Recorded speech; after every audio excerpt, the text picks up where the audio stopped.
ఈరోజు ప్రార్థన.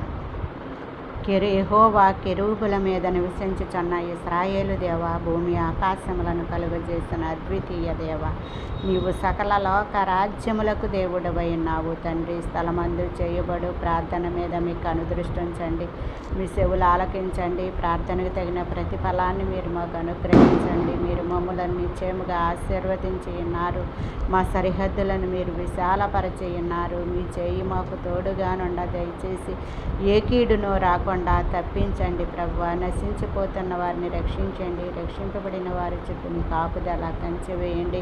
ఈ రోజంతా మమ్మల్ని కాచి కాపాడి, ఈ రోజంతా మాకు కావలసినవన్నీ అనుగ్రహించి, రాకపోకల్లో కాపుదల భద్రత దయచేసి, రోగులందరిపై మీ హస్తం ఉంచి ముట్టి స్వస్థపరిచి, నాయన నిన్ను స్వస్థపరచు యెహోవాను నేనేననే వాగ్దానాన్ని ప్రతి కుటుంబానికి, ప్రతి వ్యక్తికి దయచేయమని, సమస్త